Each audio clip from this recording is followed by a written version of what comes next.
नाव रेणुकेश्वर भालचंद्र पिसे आहे। तर आम्ही म्हणजे मी काय केलेलं साधारण 2020 कोरोनाच्या आधी निगोजेला गट क्रमांक 468 ला प्रमोद जयलाल गदरेल म्हणून एक डेव्हलपर आहे, त्याने आम्हाला जागा दाखवलेली आणि त्या अनुषंगाने त्याने आम्हाला बुकिंगची रक्कम मागितली आणि त्या संदर्भात आम्ही त्याला बुकिंगचे पैसे दिले आणि त्याच्यानंतर त्याने एक सर्व आम्हाला सांगितलं की बाबा साधारण माझं बुकिंग जे आहे 2 गुंठ्याचं प्लॉट होतं आणि त्या संदर्भात मी त्याला पहिला ॲडव्हान्स 2 गुंठ्याचं बुकिंग केलं आणि त्याला टोकन मनी म्हणून 1-1 लाख असे 2 चेक दिले। त्याच्यानंतर त्याने आम्हाला सांगितलं की साधारण तुम्ही 1 महिन्याच्या आत उरलेली रक्कम द्या आणि तुमच्या नावावर ही जागा होऊन जाईल। म्हणून त्या अनुषंगाने आम्ही त्याच्यावर मी विश्वास ठेवलं आणि बेसिकली माझी जी मिसेस आहे she is working in police department, head constable आहे आणि त्या संदर्भात आम्ही त्याला विश्वास ठेवून त्या माणसाने तो म्हटला की साधारण तुम्हाला 16 मार्चला आमची खरेदी खतची सुरुवात झाली आणि त्या दिवशी त्याने म्हटलं 16 मार्चला तुम्ही या, आमचे सर्वांचे माझे आणि माझ्या मिसेसचे आधार कार्ड पॅन कार्डचे झेरॉक्स आणि शेडला कृषी उत्पन्न बाजार समितीच्या गव्हर्नमेंट ऑफिसला त्याने आम्हाला बोलवलं आणि सर्व डिटेलमध्ये आमचे सह्या घेतले आणि सर्व माझी आणि माझ्या मिसेसचे सही घेतली आणि नोंद केली आणि आम्हाला काय म्हटलं की आता सर्व लोक आमची जी ग्रुप आहे मागं त्यांना सर्वांना बोलवलं। त्यावेळेला आम्हाला एकमेकांना आमची काही ओळख नव्हती आणि त्याच्यानंतर तो म्हटला की साधारण 1.5 महिन्यानंतर तुम्ही माझ्या ऑफिसला या आणि 7/12 उतारा आणि इंडेक्स टू पावती तुम्हाला भेटलंय आणि घेऊन जावा। खरं त्याच्यानंतर अनफॉर्च्युनेटली कोरोनाचा काळ चालू झाला आणि त्याच्यानंतर त्याने आम्हाला सांगितलं की आता कोरोनाचा काळ एक 4-5 महिन्यानंतर लॉकडाऊन उतरल्यानंतर तुम्हाला तुमचे डॉक्युमेंट भेटून जाईल। असं करत करत आम्ही त्याच्यावर विश्वास ठेवला आणि आजच्याला 6 वर्ष होऊन गेले सर, आम्हाला ना आमची जागा भेटली ना आमची रक्कम भेटली। वारंवार त्याला आम्ही सांगत गेलो की बाबा काय झालं पुढं काय झालं, खरं त्याने आम्हाला फ्रॉड केस म्हणून पुढचं नंतर मग आमच्या लक्षात आलं की त्याने गट क्रमांक 468 ला आम्हाला दाखवलं। खरं खरेदी खत किती नंबरचा आहे तो 442 वर डुप्लिकेट खरेदी खत केले जे आधी त्याच्या नावावर पूर्णतः आधी लोकांना विकलेली होती। म्हणून ते आम्हाला न्याय पाहिजे या संदर्भात आम्ही इकडे जमा झालेला आहे। आतापर्यंत ते कुणालाही त्याने आम्हाला 5 रुपये सुद्धा दिलं नाही आणि त्या संदर्भात आमची रिक्वेस्ट एवढीच आहे की बाबा या संदर्भात मीडियानी आणि पुढची जी काही प्रोसेस आहे त्या संदर्भात त्याने आम्हाला मदत करावं आणि सहकार्य करावं आणि डेफिनेटली आम्हाला याच्यातून न्याय मिळली पाहिजे हीच आमची विनंती आहे सर। माझं नाव अखिल दस्तगीर शेख आहे। मी प्लॉट घेतलं होतं, हे शक्ती डेव्हलपर्स कडनं प्लॉट घेतलं होतं। 1.5 प्लॉट आहे माझं, त्याच्यामध्ये माझ्या भावाचा अर्धा प्लॉट आहे आणि माझा 1 प्लॉट आहे। त्याच्यामुळे मी काय केलं त्यांना विश्वास केलं, भरपूर विश्वास करून मी काय केलं त्यांना कॅश रक्कम दिली।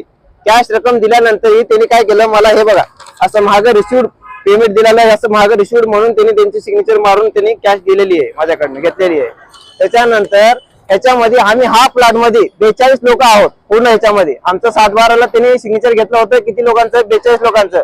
आमच्याकडे त्याचे पूर्ण 42 लोकांचे डॉक्युमेंट पण आहेत, किती जणांचे सिग्नेचर घेतले काय नाही समजतं त्यांनी। त्याच्यानंतरही आम्ही त्यांना कमीत कमी 6 वर्ष झालं कंपल्सरी त्यांना फोन करत आहोत, त्यांना भेटत आहोत। त्यांचं म्हणणं आहे 6 महिन्यानंतर देतो, 3 महिन्यानंतर देतो, 2 महिन्यानंतर देतो, माझं इलेक्शन चालू आहे। मग मला हे सांगा तुम्ही 15 लाख रुपये माझे स्वतःचे, मग 42 लोकांचे पैसे किती झाले साहेब? 4 ते 5 करोड रुपये झाले। 4 ते 5 करोड रुपये आम माणूस कुठनं कमवणार आहे? 10 लाख रुपये कुठल्या साधारण माणसाला गोळा करायचे असेल तर ती किती कष्ट करतो? 10 ते 15,000 रुपये आमची कमाई आहे, त्याच्यामध्ये काही जमा करून आम्ही हा प्लॉट घेतलेला आहे। 2020 ला आम्ही हे प्लॉट घेतलेला आहे। मग तुम्ही मला सांगा 2026 चालू झालाय तरी आम्हाला 1 रुपये परत भेटलेला नाही। काय कंडिशन आहे काय नाही ते आम्हाला माहिती आहे। तरी आम्ही एकदा आमच्या माणसाने एकाने कंप्लेंट दिली होती, तरी त्यांनी काय बोललं काय नाही त्याची बी आम्हाला काही जानकारी नाहीये आणि त्याच्यावर परत त्यांना कॉल केला तर ते कॉल पण रिसिव्ह करत नाहीये। मग काय करायचं? आम्ही जगायचं का मरायचं आम्हाला हे सांगा। साधारण 5 करोड रुपयाचं झोल अगर माणूस कोणी करत असेल तर तुम्ही मला सांगा आमच्यासारख्या आम माणसाने 10 ते 15,000 मध्ये कामाला जायची काय गरज आहे? असंच आम्ही पण जाऊन कुठे फ्रॉड करेल मग होईल का? मग सांगा तुम्ही, असंच जर कानून आहे आपल्याकडे, समजा आहे, प्रोसेस आहे आमच्याकडे, मग साधारण माणूस ते 4 ते 5 करोड मध्ये जर फ्रॉड करत असेल तर आमच्यासारख्या आम माणसाने जेवढ्या माणसं 42 लोकांना त्यांनी फसवलेला आहे। मग तुम्ही मला सांगा समजे मग आणि कोणी उद्यापासून काय करणार? ते पण फ्रॉड करणार। मग कसं जगन कोणाला सांगा तुम्ही? आम्ही राहायचं का मरायचं हेच नेमकं कळा आता। कारण की आम्ही आता मीडिया पैसे आलेलो आहे, समजीकर चौकीमध्ये कंप्लेंट दिली, समजा वेळा मीडिया पैसे पण आले. आता बघा, आता आमचं शेवटचं प्रयोग, तुम्ही काय करू शकता आमच्यासाठी ते आम्हाला सांगा. नाहीतर आम्ही इथं म्हाळुंगे पोलीस चौकीमध्ये आलेले, आता साहेबाकडे जाणार आहे, त्यांचा काय निरोप आहे ते घेणार. नाही म्हणलं तर एवढे समजे लोकांनी आम्ही सरळ आत्महत्या करायची आम्ही कोशिश करणार. आम्हाला 468 सांगून 42 वर दिलेलं आहे. मग हे पूर्ण काय पूर्ण आहे. मग त्यानं काय म्हणतोय आम्हाला, तुम्ही काय पण करा, तुम्ही कुठे पण जा, आम्ही जजला पण खरेदी करू शकतोय असं बोलतोय तो डायरेक्ट. तुम्ही कुठे बी गेला तर काय नाही होणार असं सांगतो डायरेक्ट. कुणी बी कुठे बी जावा, तुम्ही काय बी करा, पोलीस स्टेशनला बी गेला समजा मिळाले जातोय असं बोलतोय. आम्ही जायचं तर कुठे जायचं साहेब, तुम्ही सांगा. आम्ही म्हटलं त्यांना, आम्ही बाबा आम्ही उपमुख्यमंत्री साहेब, तुम्ही उपमुख्यमंत्री मी नमस्कार. तुम्ही आता बघितलं सगळ्या मनोगत तुम्ही ऐकलं, सगळ्यांची तुम्ही व्यथा ऐकली असेल.